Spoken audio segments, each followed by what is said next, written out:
Que a graça e a paz do Senhor Jesus inunde o seu coração. Amém? Queridos, que privilégio estar aqui, de fato, um grande privilégio estar aqui com vocês, estar no Brasil, né? Eu tenho estado, pra vocês terem uma ideia, nos últimos 6 meses eu estive em mais de 20 países.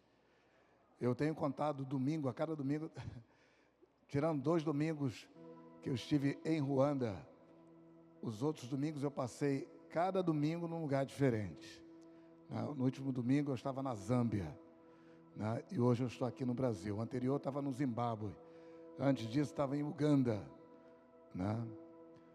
A minha família, a Vânia, manda um abraço para todos vocês, né? Muito carinhoso. Falei com ela há bocado. Nós estamos morando ultimamente na Itália, já não estamos no Burundi, porque estamos em 15 países da África e também alguns países da Europa, treinando pastores nesse treinamento de 3 anos. Amém? Quero agradecer a Deus de todo o coração e também a vocês por me receberem nesta manhã com tanto amor e carinho. Eu convido você a abrir sua Bíblia em Isaías 61. Amém?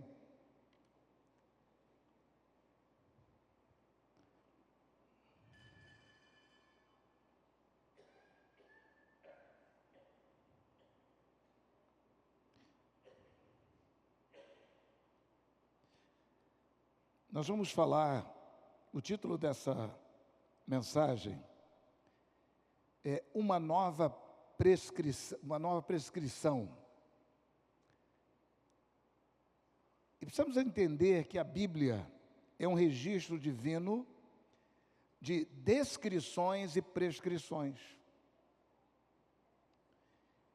Há coisas que a Bíblia prescreve e outras coisas que a Bíblia descreve, e não são a mesma coisa. E vivenciar o que está escrito na Bíblia exige que conheçamos isso bem. Por exemplo, a Bíblia descreve vários episódios, várias situações de poligamia. Mas a Bíblia não prescreve poligamia. O que a Bíblia prescreve desde a criação da humanidade é a monogamia. Então, é muito importante saber diferenciar o que é uma prescrição divina e o que é uma descrição divina. A Bíblia é a palavra de Deus. E como nós diferenciamos? Primeiro é saber o que é uma descrição e o que é uma prescrição. As descrições são textos bíblicos que detalham eventos ocorridos no passado, presente e futuro. E é interessante, tanto no céu, na terra e até no inferno. A Bíblia descreve essas situações. A Bíblia é o único livro que é capaz de declarar, de mostrar com precisão de detalhes coisas que aconteceram, coisas que estão acontecendo no mundo exatamente agora, na história da humanidade, e coisas que vão acontecer no futuro. Só a Bíblia é capaz disso. São as descrições bíblicas. Já as prescrições são textos bíblicos que consistem de mandamentos e ensinamentos. E mesmo quanto às prescrições, temos que entender que existem as prescrições específicas para a aliança judaica e outras prescrições que são para a nova aliança que nós temos com o Senhor, que o Senhor tem conosco. Amém? E para entender o poder que tem uma prescrição, a Bíblia começa, tanto a prescrição como a descrição, elas aparecem já nas primeiras páginas da Bíblia. E a primeira descrição que a Bíblia faz é do caos. A terra estava sem forma e vazia, ou seja, deformada, informe e sem vida, caos. Mas a situação muda radicalmente quando há, ou a partir da primeira prescrição.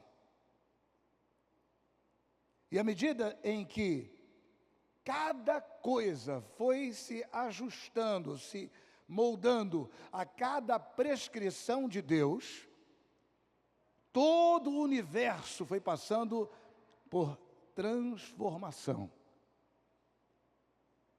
O caos, o vazio, agora estava envolto de ordem, de vida, de beleza, transformação. E é justamente isso que a prescrição divina faz.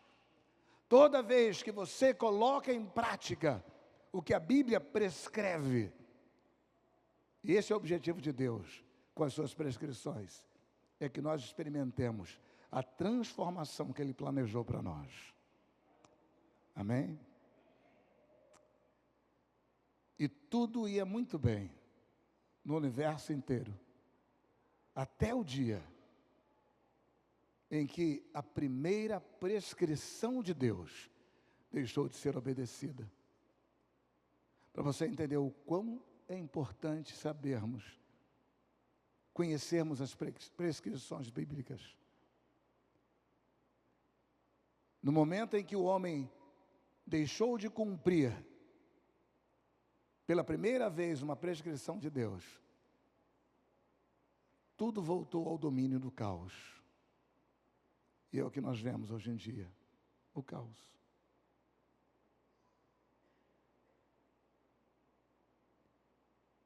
Esse texto que nós vamos ler, ele trata de uma descrição daquela que é a mais importante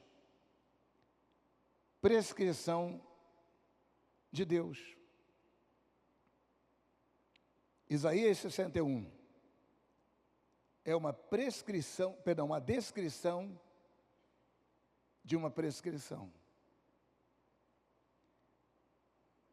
Deixa eu aumentar o brilho aqui. Diz assim: o Espírito do Senhor Deus está sobre mim, porque o Senhor me ungiu para pregar boas novas aos pobres, enviou-me a curar os quebrantados de coração, a proclamar libertação aos cativos e a pôr em liberdade os algemados, e a apregoar o ano aceitável do Senhor e o dia da vingança do nosso Deus, a consolar todos os que choram e a pôr sobre os que choram em Sião uma coroa em vez de cinzas, óleo de alegria em vez de pranto, manto de louvor em vez de espírito angustiado. E eles serão chamados carvalhos de justiça, plantados pelo Senhor para a sua glória. Há um relato em Lucas, em que Lucas capítulo 4, em que Jesus vai à sinagoga num dia de sábado, como era seu costume, e ali lhe entregam em rolo este livro de Isaías, e ele abre justamente nessa parte, lê esse texto que acabamos de ler, e em seguida ele diz o seguinte: hoje se cumpriu a escritura que acabais de ouvir. Está no verso 21 do capítulo 4 de Lucas. O cumprimento desta palavra está em Cristo e no corpo de Cristo. Nós somos o corpo de Cristo. Somos expressão, ou individualmente, expressões de Cristo. E este texto que nós lemos é uma exata expressão do ministério de Cristo.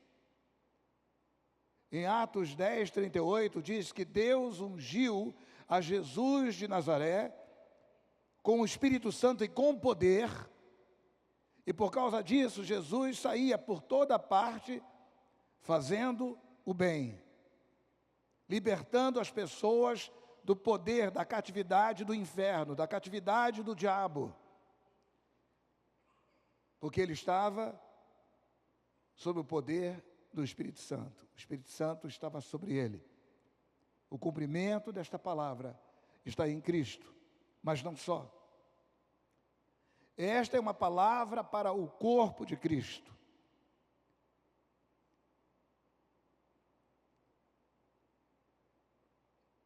O título que eu disse para vocês é Nova Prescrição. Isaías, o texto que lemos, é uma descrição desta nova prescrição, da mais importante de todas as prescrições do Senhor. Mas qual é essa nova prescrição? Antes, deixe-me dizer uma coisa. Incontáveis frequentadores de igreja se equivocam ou têm uma compreensão equivocada do que é exatamente fazer parte de uma igreja. Por isso, vem ao culto com uma perspectiva e uma expectativa distorcidas, que se assemelham à perspectiva e expectativa de meros consumidores, de alguém que vem apenas para receber. Há uns anos atrás havia um corinho que dizia, eu vim buscar uma bênção, bênção Jesus tem para dar. E esse era o objetivo, de vir ao culto, ser abençoado. Mas nós precisamos entender que na perspectiva e expectativa de Deus, que deve ser também a nossa expectativa, primeiro a perspectiva, e depois expectativa, é que temos que vir à igreja, isso é o que Deus espera de nós, com a convicção bíblica gerada pelo Espírito Santo, de que fazemos parte de uma rede, de uma cadeia espiritual de fornecedores da bênção de Deus.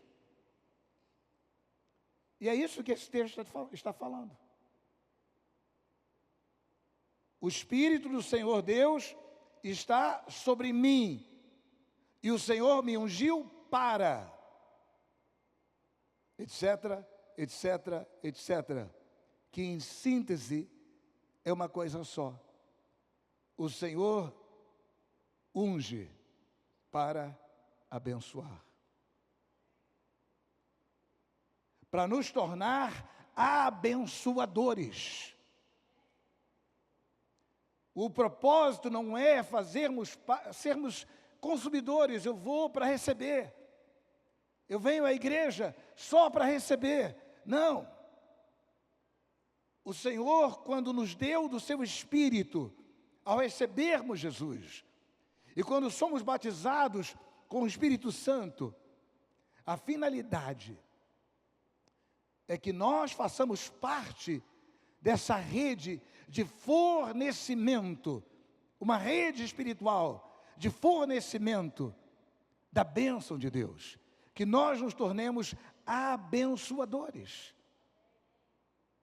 E quando todo o corpo é feito de abençoadores, todo o corpo é suprido. Imagina se cada parte do teu corpo, cada órgão do seu corpo, quisesse apenas receber, quisesse apenas se beneficiar do corpo, e nenhuma delas estivesse para servir o corpo. Como seria o funcionamento do seu corpo? Seria trágico. Nós, enquanto corpo de Cristo, como expressões de Cristo, temos também esta missão. Então, a nossa perspectiva e a nossa expectativa ao vir à igreja, deve ser para fazer parte dessa corrente, dessa rede de manifestação da bênção de Deus. Amém? A vida cristã, é isso que nós temos que entender. E quando não entendemos isso, o que é a vida cristã, então nós temos essa perspectiva equivocada. Temos essa expectativa equivocada. E quando temos expectativa e perspectiva equivocadas, isso pode ser caótico. Imagina o que teria acontecido com Naamã, que veio com uma perspectiva e uma expectativa equivocadas. O que teria acontecido se ele não submetesse humildemente ao conselho daqueles que o amavam? Ele teria voltado para casa frustrado e leproso. Mas porque ele mudou de perspectiva e de expectativa ao ouvir aquela palavra corretiva, ele voltou para casa curado e agora conhecendo o verdadeiro Deus, com a decisão de ser um adorador do verdadeiro Deus. Amém? E essa mudança de perspectiva e expectativa, que nós precisamos passar por ela, eu precisei de passar por ela. E mesmo enquanto pastor, estava muito tranquilo no meu canto, quando Deus me mandou deixar tudo e ir para o país mais pobre do mundo, e morar no país mais pobre do mundo com a minha família. No entanto, é tremendo o que Deus faz. A vida cristã, isso eu tenho que entender, ela é, antes de tudo, uma aliança, um pacto. E como tal, toda aliança e todo pacto tem o seu mandamento. E o mandamento é uma prescrição. Não é uma descrição. É algo que Deus prescreve. É algo que eu tenho que viver. A prescrição eu tenho que é tanto um mandamento ou pode ser um ensinamento. São coisas que eu tenho que adotar na minha vida. Primeiramente, enquanto crença. Segundo, enquanto valor. E terceiro, enquanto conduta, estilo de vida. Tem que fazer parte da minha vida. E Jesus disse em João 13:34, e esse é o mandamento da nova aliança, é a nova prescrição que dá título a essa passagem. Diz, novo mandamento vos dou. Então ele mostra qual é o novo mandamento. Que vos ameis uns aos outros. Se Jesus parasse aqui, não teria nada de novo. No entanto, ele continua. Assim como eu vos amei, que também vos ameis uns aos outros. Já parou para pensar por que este mandamento foi apresentado por Jesus como novo? Porque já no velho mandamento já tinha amarás. Amarás o teu próximo. A novidade é que esta nova prescrição de Jesus amplia radicalmente a velha prescrição de Moisés. E quando você compara ambas as prescrições divinas, sob a perspectiva de antes e depois, o antes está assim, amarás o teu próximo como a ti mesmo, conforme está em Levíticos 19, verso 18.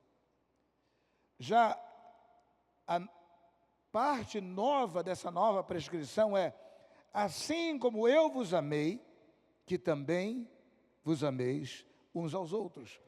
Isso significa que já não basta simplesmente amar. Nem se for amar como eu amo a mim mesmo, ainda que eu tenha um alto nível de amor próprio. Agora a regra é, e essa é a prescrição da nova aliança, amar com a mesmíssima entrega sacrificial de Jesus. Esse é o parâmetro que ele coloca para nós. O que é humanamente impossível, você e eu não conseguimos fazer.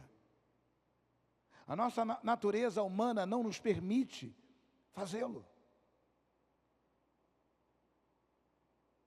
Por isso,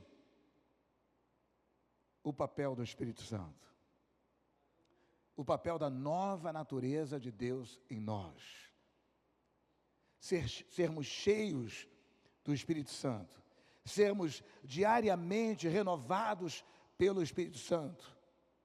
Romanos 5,5 diz que o amor de Deus é derramado em nossos corações pelo Espírito Santo que nos foi dado.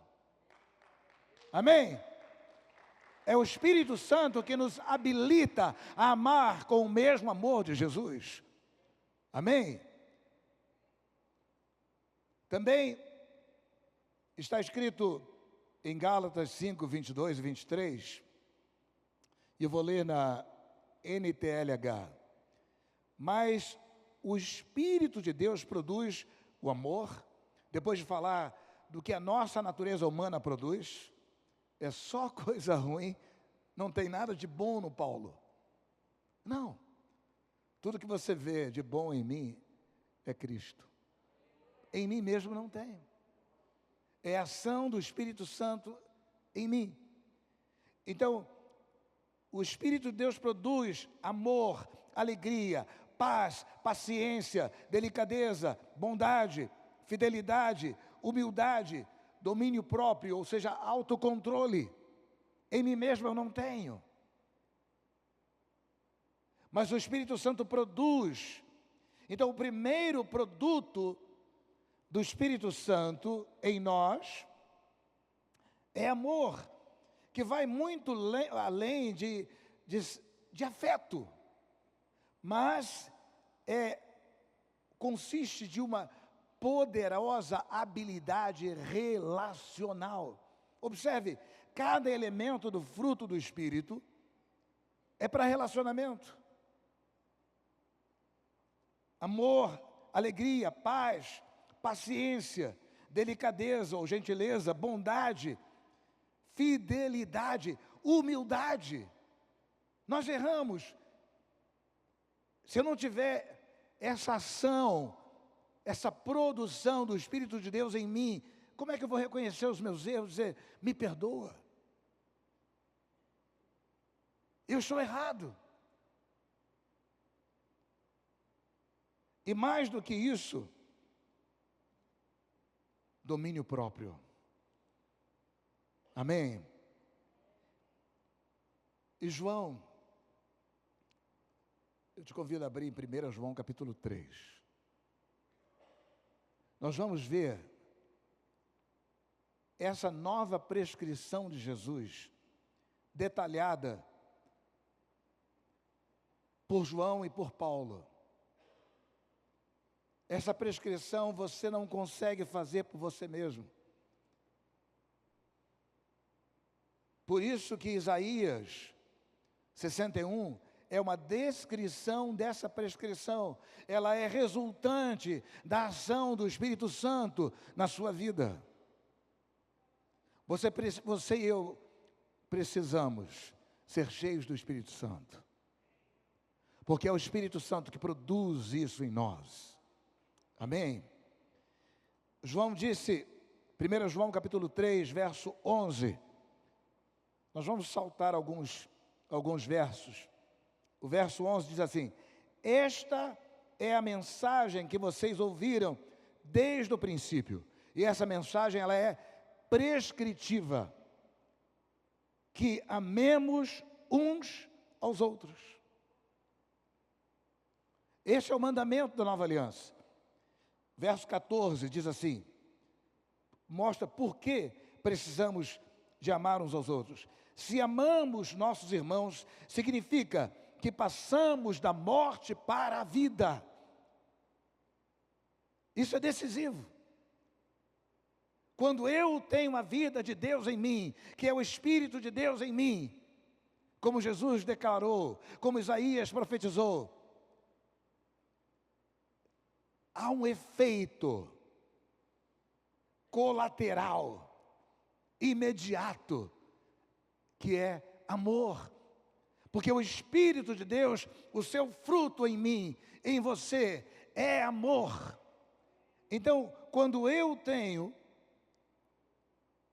a vida, o Espírito de Deus em mim, a vida de Deus em mim, que vem através do Espírito Santo, eu amo.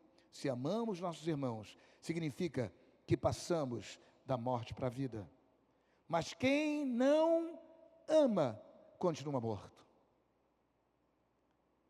É o amor que cancela, anula o meu atestado de óbito espiritual.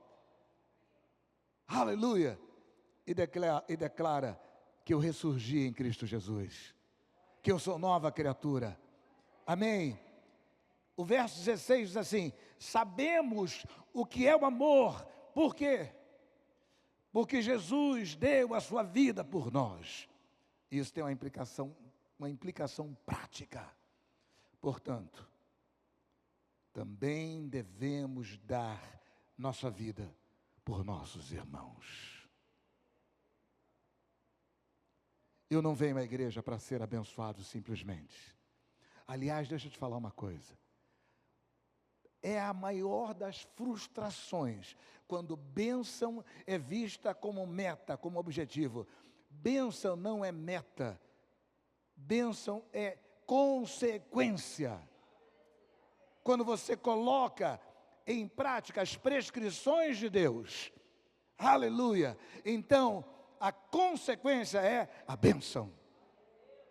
Aleluia. Leia Deuteronômio, capítulo 28, mostra isso. Também a maldição.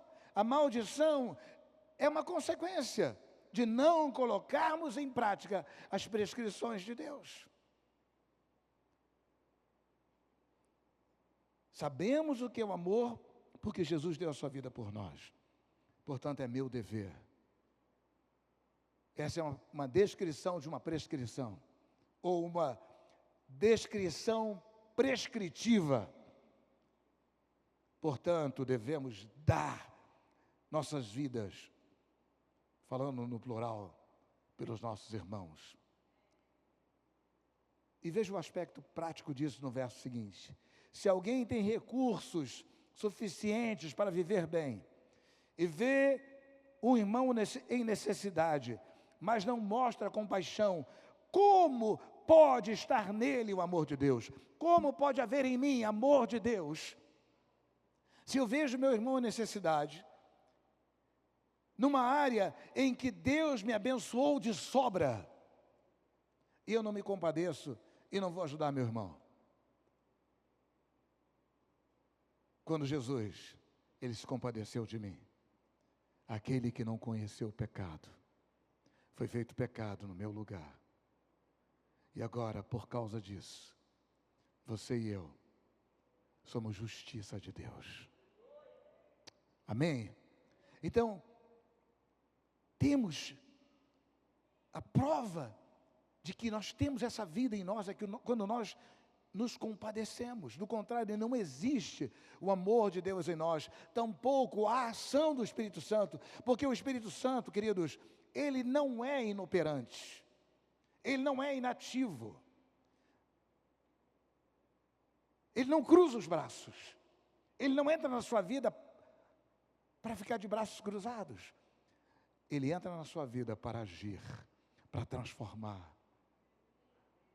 Só que nós necessitamos de ser renovados do Espírito Santo, ciclicamente, alimentados espiritualmente pela palavra. Amém? E veja bem, o verso 18 diz: filhinhos, não nos limitemos a dizer que amamos uns aos outros. Demonstremos a verdade por meio das nossas ações. Isso tem um efeito em nós. Não beneficia apenas o outro. Quando você tem um amor que não é teórico, mas que é prático, que se traduz em ações, que não é só blá, blá, blá. Oh, meu irmão, eu te amo. É tão fácil. E pior, gente, pior é quando eu não amo, de prática, de fato, e eu digo assim: eu te amo com o amor de Jesus. Meu Deus, eu imagino Jesus, a reação dele. Imagine Jesus, imagine se você fosse Jesus. Como é que você se sentiria? Rapaz, esse cara está dizendo que ama com o meu amor, e ele não faz nada. Imagina. É muito sério isso. Quando eu digo para vocês, olha, eu cumprimento vocês, em inglês é muito comum, I greet you in the name of Jesus, né? Eu cumprimento vocês em nome de Jesus, é tão sério. Eu prego mais em inglês do que em português, aliás, eu fico até meio atrapalhado ultimamente, quando estou pregando em português. E eu penso nisso, meu Deus, eu estou cumprimentando a igreja em nome do Senhor. Isso é uma altíssima responsabilidade, além de um imenso privilégio indescritível. Mas tem uma grande responsabilidade com esse privilégio. Dizer que amar, e amar com o amor de Jesus é tão fácil. Mas eu preciso fazer com que essa declaração seja verídica.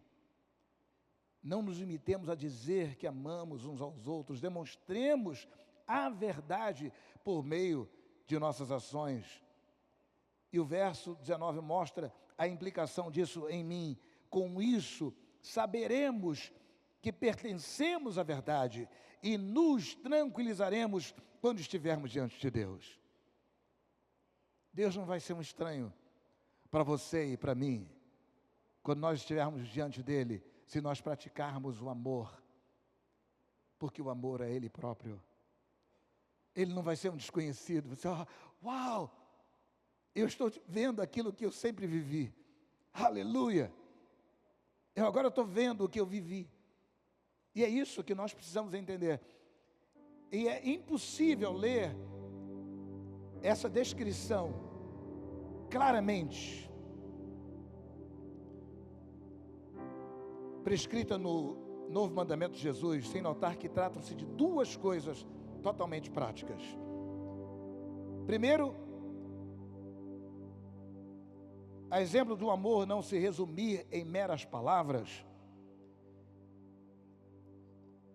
mas consistir em demonstração da verdade. Se durante o meu culto eu venho a essa igreja, eu não tenho tempo nem de qualidade para conversar com um irmão, não dá para conversar com todo mundo, mas tirar um tempo com alguém. Se eu não me dedico a orar com ou por alguém,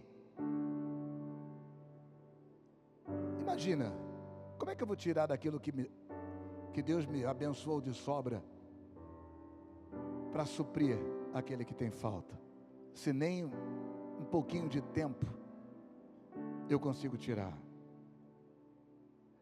O propósito que nós vimos a igreja, Deus nos ungiu com o seu Espírito para isso, para expressarmos o amor dele aos outros. As pessoas vêm, entram nesse lugar e sentem o amor de Deus aqui, porque você é canal desse amor. Sentem a bênção de Deus aqui, porque você é canal dessa bênção. As pessoas são tocadas por Deus, porque você é a expressão desse toque. E isso é seríssimo.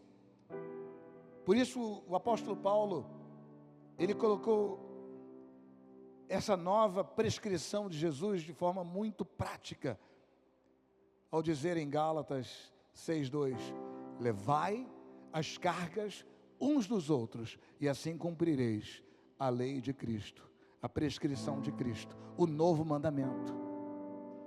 Eu cumpro esse mandamento quando eu me importo com meu irmão, quando eu não estou aqui para batalhar pela minha própria causa simplesmente, quando aquilo que te pesa já não é só seu, é problema meu também, é problema nosso,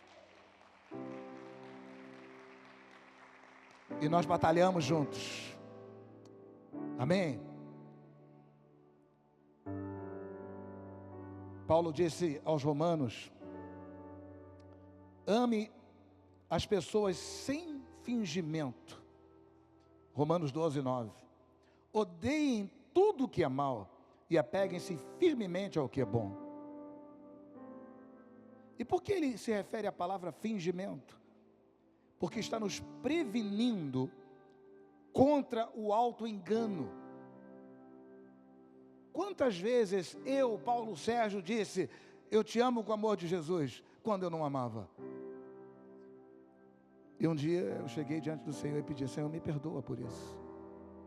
Na minha ignorância, eu nem entendi o que era amor. E eu estava falando que amo, quando nem sabia o que era isso. Me perdoa, Senhor.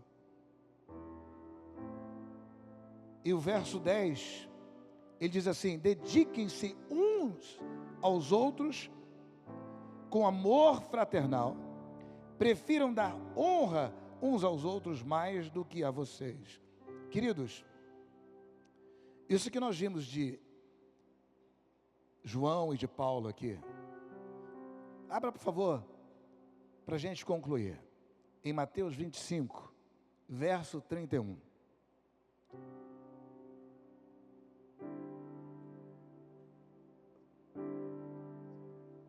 Mateus 25, verso 31. É uma descrição profética daquilo que vai acontecer. As descrições têm três tempos, passado, presente, futuro. Aqui Jesus está fazendo essa descrição. Quando o Filho do Homem vier em sua glória, acompanhado de todos os anjos, ele sentará no seu trono glorioso. Eu não consigo imaginar essa cena, todos os anjos. Imagina, todos, não há exagero na Bíblia. Todas as nações se reunirão em sua presença, e ele separará as pessoas, como um pastor separa as ovelhas dos bodes. Verso 36. Então o rei dirá aos que estiverem à sua direita, venham, vocês que são abençoados por meu Pai. Eu quero que vocês prestem atenção nessa palavra aqui, abençoado, e também na palavra maldito, bendito e maldito. A humanidade vai estar dividida em duas multidões. De um lado vai estar a multidão dos benditos, dos abençoados, e do outro lado a multidão dos malditos, dos amaldiçoados. E é bem interessante isso. Por que são benditos e por que são malditos, de acordo com esse texto de Jesus? Venham vocês que são abençoados por meu Pai, recebam como herança o reino que Ele lhes preparou desde a criação do mundo. E Jesus diz, por quê? Eu sou batista, e como batista, isso aqui me surpreende. Pois tive fome e vocês me deram de comer, tive sede e me deram de beber, era estrangeiro, me convidaram para sua casa, estava nu, me vestiram, estava doente e cuidaram de mim, estava na prisão, me visitaram. O que Jesus está dizendo aqui? Em síntese, abençoados, venham, abençoados do meu Pai, porque quando eu estava necessitado, vocês me abençoaram. Os abençoados são aqueles que fazem parte dessa rede espiritual divina de abençoadores. São aqueles que abençoam. Quando eu estava mal, você me abençoou. Quando eu estava precisando, você me abençoou. Quando eu estava triste, você me abençoou. Você me deu uma palavra de Deus. Você orou por mim. Você me ajudou de forma prática. Aleluia. E as pessoas vão perguntar: mas Senhor, quando foi que fizemos isso pelo Senhor? Quando você fez pelo José, pelo Francisco, pela Maria, pela Joaquina, foi a mim que você fez. Amém? E então, verso 41.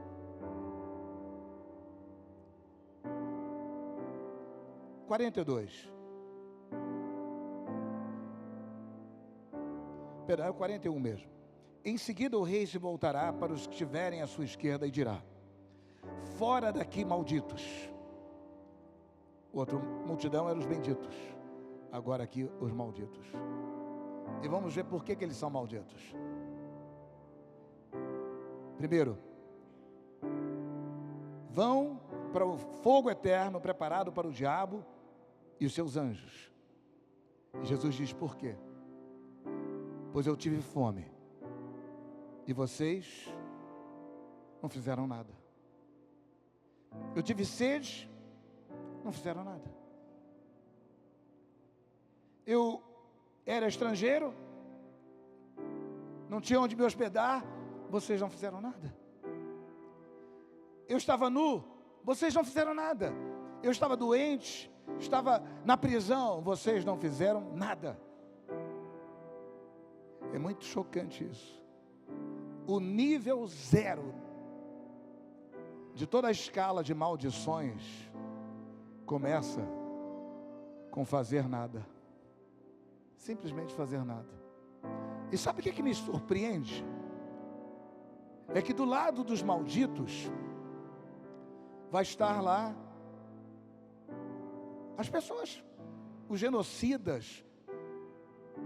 Hitler, por exemplo, ele não vai estar sendo condenado aqui pelos milhões de judeus que matou nas câmaras de gás, mas por não ter feito nada. Não é pelo que fez. Somos muito impactados por aquilo que fazemos de errado, e devemos ser, e nos arrepender.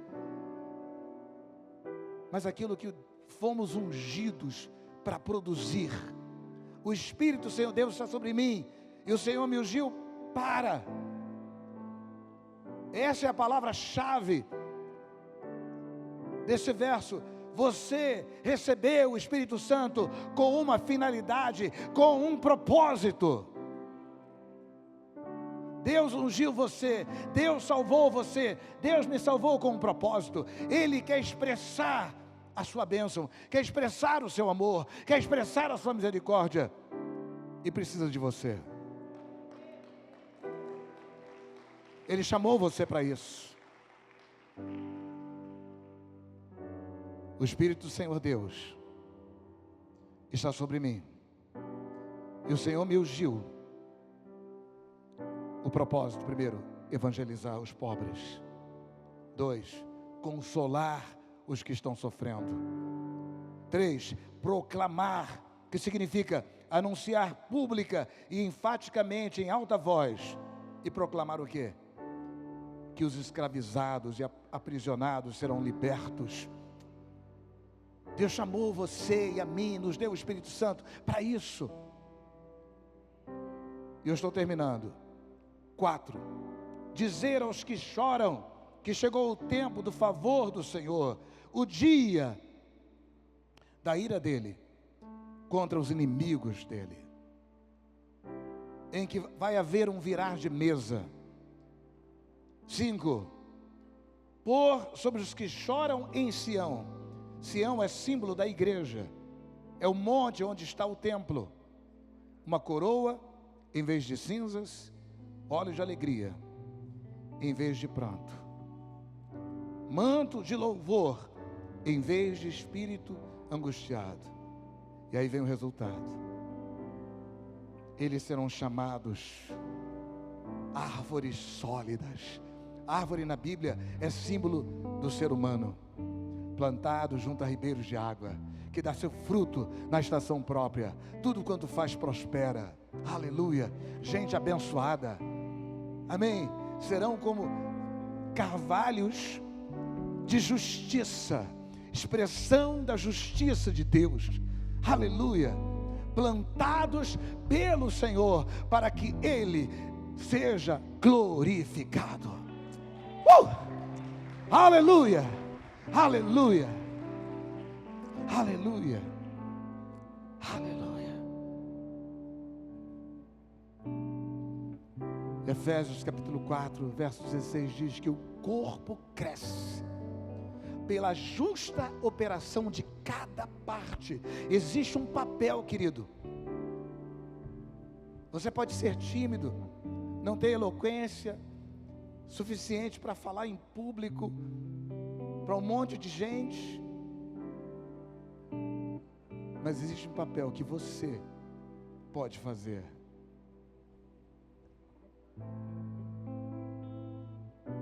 E que você deve fazer no corpo de Cristo. Isso exige ser cheio do Espírito Santo e crer na unção, no propósito da unção de Deus na sua vida, que é servir o corpo, que é alcançar os perdidos, que é ser expressão viva da nova prescrição, amar com o amor de Jesus, fazer com que as pessoas conheçam Jesus através de você, através do seu amor, através do caráter de Deus manifesto na sua vida. Vamos ficar de pé, por favor? Eu quero citar Atos 1:8. Jesus disse: recebereis poder ao descer sobre vós o Espírito Santo. Quem é o Espírito Santo? É o Espírito do próprio Deus, é o Espírito de Cristo. Para que eu vou receber o Espírito de Cristo? Para que você recebe o Espírito de Deus? Para ser testemunhas de Cristo, para ser expressão viva de que Cristo está vivo, para ser expressão viva de que Cristo transforma, para ser expressão viva de que Cristo liberta, para ser expressão viva de que Cristo prospera, aleluia, de que Cristo abençoa, aleluia, de que Ele sara, aleluia, aleluia, aleluia. Comece a adorar a Deus. É momento de oração. Adore ao Senhor. Peça ao Espírito Santo: Espírito Santo, renova a minha vida, renova a minha casa, renova meu ser, renova meu casamento, renova-me. Aleluia. Oh, Espírito Santo de Deus, Espírito Santo, vem sobre nós. Derrama-te neste lugar. Toca-nos, toca-nos, toca-nos, toca-nos. Transforma-nos. Usa-nos como instrumentos da tua unção, que quebra o jugo, aleluia, que liberta o cativo, que transforma, aleluia, que tira da escravidão, aleluia, aleluia. Oh, bendito é o Senhor, exaltado é o Senhor, exaltado é o Senhor, aleluia, aleluia, aleluia. Oh, bendito é o Senhor, bendito é o Senhor, Rei dos reis, Senhor dos senhores, bendito é o Senhor, bendito é o Senhor, Rei dos reis, Senhor dos senhores.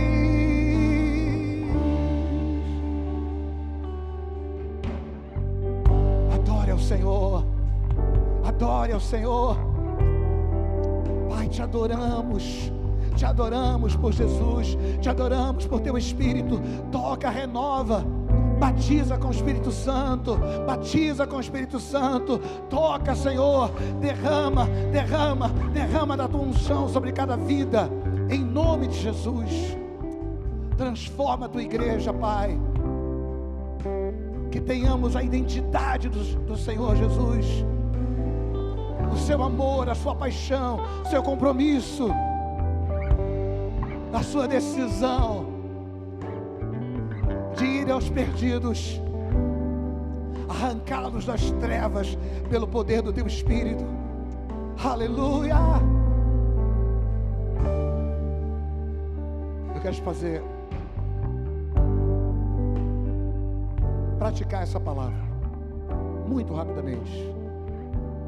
Por favor, coloque em prática o que você acabou de aprender. Saia do seu lugar e vá orar com alguém. Para isso você foi ungido pelo Espírito Santo. Abençoe alguém. Saia do seu lugar, ore com uma pessoa. Não seja cômodo. Não fique só com quem está do seu lado, quem você conhece. Deixe o Espírito Santo te dirigir. Vá e ore com alguém. Aleluia! Bendito é o Senhor, bendito é o Senhor, Rei dos reis, Senhor dos senhores. Bendito é o Senhor, bendito é o Senhor, Rei dos reis, Senhor dos senhores.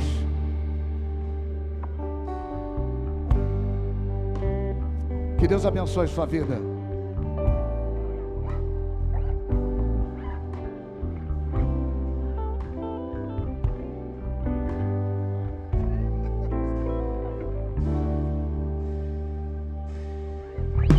O Espírito do Senhor está presente para consolar. É Deus pra gente exalando vida, forças para caminhar. O Espírito do Senhor está presente para consolar. É Deus com a gente exalando vida, forças para caminhar. E Ele nos ungiu para pregar libertação e quebrar cadeias, para restaurar os corações e anunciar o ano aceitável do Senhor, a fim de que se chamem, a fim de que se chamem, a fim de que se chame carvalho de justiça. Vamos declarar: Ele nos ungiu, e Ele nos ungiu para pregar libertação e quebrar cadeias, para restaurar os corações e anunciar o ano aceitável do Senhor, a fim de que se chamem, a fim de que se chamem, a fim de que se chame carvalho de justiça. Aleluia. Obrigado, Senhor, que o Senhor sempre mantenha, Deus, essa visão dentro de nós. Nós não somos uma igreja, Deus, que simplesmente alcançamos a salvação e paramos por aí. Nós temos uma missão, Deus, nós temos um alvo, Deus. O Senhor nos ungiu para algo, Deus. Nós somos a sua igreja, nós somos os seus braços aqui na terra, Senhor. Nós somos a sua boca, nós somos a sua voz. Nós somos, Deus, o teu amor em ação, Deus, atuando aqui nesse lugar, em nome de Jesus. Amém? Graças a Deus. Pode dar uma salva de palmas ao nosso Deus. Aleluia. Deus é bom, Deus é maravilhoso, amém? Nós estamos na nossa campanha, meus amigos, Meus amigos, nós estamos orando por pessoas, nós temos orado para que Deus realmente toque nossos amigos, as pessoas que nós amamos. E ainda, eu queria pedir só um minutinho, quer dizer, um não, dois. Você poderia sentar, queria passar um vídeo de um testemunho super interessante, aí já vou orar, abençoando você, mas falando daquilo que Deus tem feito nas nossas células, que Deus tem feito na nossa campanha, Meus Amigos Importam. Olá, queridos da Sala Nossa Terra. Olha, te veio aqui para contar o que tem acontecido na nossa célula através da campanha Meus Amigos Importam. Comecei a falar com as minhas amigas, já falando que eu já teria uma célula, que eu conseguiria ter uma célula um dia. E aí, nada, Veio um monte de gente para tua célula. Veio um monte de gente. Qual foi a primeira? Primeiro foi a Maria Clara, que ela não é da célula, mas também tem uma célula na casa dela. Mas ela também é da igreja, da Sala Nossa Terra, então já é da família. Ah, que bom. Aí veio, da Maria Clara veio mais quem, Thaís? Depois veio a Laura, que Mas trouxe a Maria a Clara veio mãe. a família toda também, né? É, a Maria Clara veio a família toda, né? Vieram os pais, a irmã, todo mundo. E aí depois veio a Laura, Sim, né? Que veio trouxe a mãe. Depois veio a Duda, que também trouxe a mãe. Depois veio a Sofia, que trouxe a mãe, a família toda, o irmão. E o irmão trouxe o amigo Bernardo. Isso. Que também trouxe a mãe. Também trouxe a mãe. E depois veio a Lisa, que já é minha amiguinha, que já é da igreja. Já tá Todo mundo lá. Já tá todo. Gente, é isso. Meus Amigos Importam. Precisa ser um estilo de vida de você com a sua família, alcançando todos. Tá bom? Esse é o nosso testemunho. Faça parte, então, da campanha Meus Amigos Importam. Bota algumas fotos aí da célula, então, dessa turma que começou e foi crescendo. Isso, olha aí as crianças, gente. Iniciativa, olha só, e as mães que foram a partir de uma iniciativa da nossa igreja, desse trabalho Meus Amigos Importam. Começou com essa baixinha, o fenômeno da nossa Rebequinha, e graças a Deus várias vidas foram alcançadas, amém? Fique em pé onde que você está, e eu creio que isso vai acontecer também na vida dos seus filhos, na vida das pessoas que você ama, e muitas pessoas serão alcançadas através da sua vida, em nome de Jesus, amém? Feche seus olhos, nós temos ali, depois você pode passar ali ainda, orar por algumas pessoas, orar crendo que elas estarão aqui, profetizar na vida desses nossos amados, as pessoas que nós temos orado, e agradecer a Deus por aquilo que Ele vai fazer, aquilo que Ele já está operando, e quando a igreja ora, Deus já está movendo nos coraçõezinhos ali, fazendo coisas lindas, em nome de Jesus. Que a graça do nosso Senhor e Salvador Jesus Cristo, que o amor de Deus, o nosso Pai, que a comunhão e a consolação do Espírito Santo de Deus seja sobre cada um de vós. Nessa semana você vai experimentar toda a paz que o Senhor Jesus tem para te dar. Ele é o príncipe da paz, a paz de Deus, paz com Deus e também paz com os homens. Nessa semana o inimigo vai até procurar atormentar a sua vida, mas não vai poder. Por quê? Porque você está ungido pelo Senhor Jesus Cristo. O sangue de Jesus protege a sua vida, essa igreja que ora por você, e porque você tem semeado na presença do Senhor. E eu queria ouvir de você, como é que vai ser a sua colheita? Um pouquinho mais forte, gente, com fé. Como é que vai ser a sua colheita? Amém. Eu abençoo você, abençoo sua vida. Vá para a melhor semana da sua vida em nome de Jesus, amém? Quem for votar, vote consciente. Vamos voltar para o novo Rio de Janeiro em nome de Jesus, viu? Deus abençoe vocês e aguardo vocês terça-feira no nosso culto da fé em nome de Jesus.